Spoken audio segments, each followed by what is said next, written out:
nada da grande área, de novo bateu! Fala galera, e o Vasco, hein? Perdeu novamente, gente. E teve polêmica, vejam a linha traçada aí do gol do Bruno Henrique. A questão da linha do VAR. Eles demoraram mais tempo nessa avaliação do que um lance completamente ajustado. Ao contrário do melancólico. E o Vasco foi desclassificado, teve uma baita polêmica. Vejam aí. Pro Carille, e não nenhum contexto de jogo vai ser avaliado por mim aqui, obviamente. Eu só quero pontuar a questão da linha do VAR. E não estou entrando no mérito do jogo, mais uma vez, só repetindo e deixando claro. Mas em 10 segundos, uma avaliação de um lance tão ajustado demonstra então uma evolução do VAR num nível absurdo de um jogo para o outro.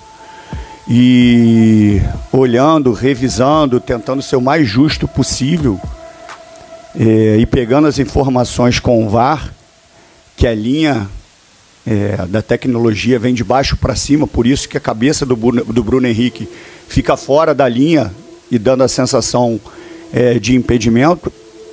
É a imagem que nós temos. A imagem que nós temos, que o corte primeiro tinha muito mais corte para fazer, para esticar. E a outra é que a cabeça do Bruno Henrique passa por fora da linha. Então, um lance polêmico, que poderia mudar a trajetória do jogo, e numa avaliação, na minha concepção, extraordinária do VAR. Então nós tivemos uma evolução do VAR de um jogo para o outro de uma forma excepcional. E só para deixar esse registro, que isso não tem nada a ver com o conteúdo do jogo, que o professor Carille vai falar, mas para deixar bem marcado que assim me causa muita estranheza a velocidade com que um lance tão apertado, tão ajustado, que determina um direcionamento do jogo, seja de uma evolução assim extraordinária de uma partida para outra. Tá bom? Falei, tem uma explicação técnica que não me convence, dessa marcação que vem de baixo para cima, mas que a imagem que parece pra gente é a cabeça do Bruno Henrique por fora da linha.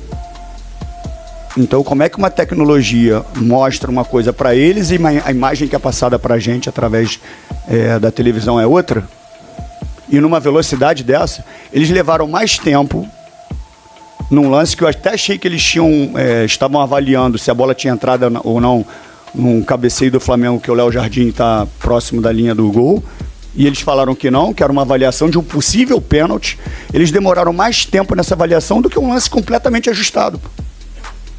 E se teve essa evolução, parabéns. Eu realmente, em lances muito menos ajustados, a demora era de 2, 3 minutos. Um lance desse ser definido tão rápido. Mais uma vitória do Flamengo sobre o Vasco. Agora, na sequência de 32 partidas, os vascaínos têm apenas 2 vitórias, 11 empates e 19 triunfos rubro-negros. O Vasco colocou em campo um time ofensivo. Precisava vencer por 2 gols. Mas conseguiu novamente, como aconteceu nos 2 últimos confrontos, competir apenas durante uma parte do jogo. A primeira metade da etapa inicial. Fez um gol no lance até de muita sorte, mas também no lance de sorte o Flamengo empatou. E a partir daí o domínio rubro-negro foi amplo. O Vasco não conseguia gerar situações de perigo, não conseguia ficar com a bola. Bem, o Vasco não conseguia fazer praticamente mais nada em dado momento do jogo. A ponto de o segundo gol rubro-negro surgir numa jogada em que Plata finaliza, o goleiro Léo Jardim defende e Piton meio que se livra da bola. Dá um chute pro alto como quem está de saco cheio. Chutou para cima, a bola subiu, desceu, voltou. Bem, Gerson, Luiz Araújo e na jogada individual o camisa 7 que acabara de entrar, ele começou do banco, aliás, está na hora de começar jogando alguns jogos. O Luiz Araújo, não o Felipe Luiz, ele finaliza muito bem e marca seu 14º gol com a cabeça do Flamengo, decretando a virada para 2-1. O Flamengo vence o jogo, vai para a final contra o Fluminense com algumas mensagens importantes. Primeiro, Felipe Luiz não se preocupou tanto com a minutagem dos jogadores na escalação inicial, não. Alguns atletas que vêm jogando com sequência foram para campo, apesar da vantagem que o Flamengo tinha de poder perder por 1 gol nesse confronto contra o Vasco. E o Fluminense é o outro nível, é um time melhor, é um time que enfrenta o Flamengo Felipe Luiz, em 2 jogos contra a equipe do Mano Menezes, perdeu um e empatou o outro, ou seja, é um desafio mais complexo. Hoje, o Fluminense é um adversário muito mais perigoso para o Flamengo do que o Vasco, que não consegue, de fato, enfrentar a equipe rubro-negra, o seu grande rival.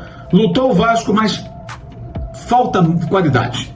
Falta realmente qualidade e, consequentemente, competitividade num período maior do jogo. O Flamengo quase que treinou no segundo tempo, depois que adquiriu a vantagem do placar, tamanha a facilidade. Daria até o Felipe Luiz poupar mais jogadores do que poupou nesse confronto contra o Vasco da Gama, dessa vez com um bom público, né? Mais de 50 mil pessoas no Maracanã, ao contrário do melancólico jogo da semana anterior, com um pouco mais de 10 mil pessoas no estádio Newton Santos, o Engenhão. Quarta-feira tem Fla-Flu, tudo indica. A não ser que o Volta Redonda apronte algo que parece impossível, que é... Galera, fale aí qual foi a sua opinião sobre esse gol aí do Bruno Henrique. Estava impedido ou passaram a mão na equipe do Vasco? Você vascaíno que está vendo esse vídeo, você flamenguista, comente aí nos comentários, ou de qualquer time do Brasil, né, e do mundo. Vocês acham que esse gol estava impedido? Esse gol prejudicou totalmente a desclassificação, a eliminação da equipe do Vasco? Se você acha que esse gol estava impedido, já nos comentários aí comenta. Sim, estava impedido. Deixa o seu comentário pra gente saber a opinião de vocês aí do outro lado. Na minha opinião, o gol sim estava impedido, né? Tem horas que para o lado da equipe do Flamengo as coisas facilitam, né? Foi traçada as linhas, teve essa nova regra aí que é 12 centímetros a linha do VAR, mas não é o caso de aquele tanto que estava passando da cabeça do Bruno Henrique e tá nas regras que cabeça faz gol, né? Então, na minha opinião, impedimento claríssimo aí no gol do Bruno Henrique para a equipe do Flamengo. É como eu falei, na minha opinião, mas pode traçar as linhas de outra forma. O VAR demorou bastante para chamar, né, para campo, que nem o Pedrinho aí falou, né? Ficou justificando aí o que aconteceu. E na minha opinião, está sim impedido. E na sua? Já deixa nos comentários. Se você é novo aqui, já se inscreva no canal. Quando se inscrever, lembre-se de ativar o sininho das notificações para toda vez que eu postar vídeo aqui no canal, você ser notificado aonde você estiver, no conforto da sua casa, ok? Então é isso aí, tchau. Até o próximo vídeo, se Deus nos permitir.